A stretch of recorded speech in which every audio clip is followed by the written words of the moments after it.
మా అబ్బుజాన్ చాలా గాయపడ్డారు. నాకు తలదాచుకోవడానికి కూడా చోటు లేదు.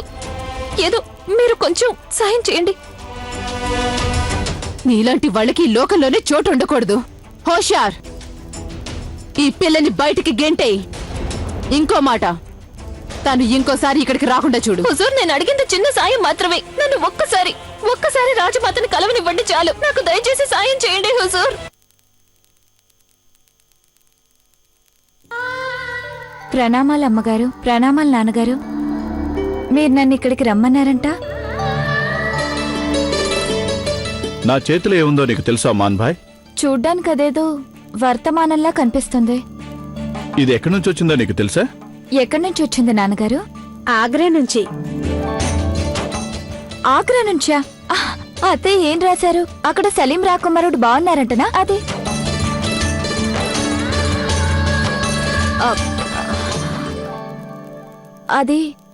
అది విషయం ఏంటంటే నాన్నగారు, నేనెందుకు అలా అడిగానంటే అత్తయ్య నిన్నగాక మొన్నేగా ఇక్కడి నుంచి వెళ్లారు. అంతలోనే అలా వర్తమానం వచ్చేసరికి ఏదైనా ముఖ్యమైన సంగతి ఉండే ఉంటుంది.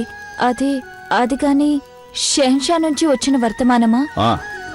మీ అత్తయ్యకి షెహన్షాకి పెళ్లి రోజు వార్షికోత్సవం. ఆ ఉత్సవానికి వాళ్ళు మనందరికీ ఆహ్వానం పంపించారు.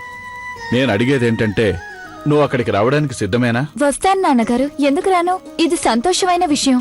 నేనిప్పుడే వెళ్లి తయారైపోతాను. అలాగే మావయ్య గారి కోసం, అత్తయ్య గారి కోసం ఒక మంచి కానుక కూడా సిద్ధం చేస్తాను. అలాగే సలీం కోసం కూడా ఒక మంచి బహుమానం సిద్ధం చేయి.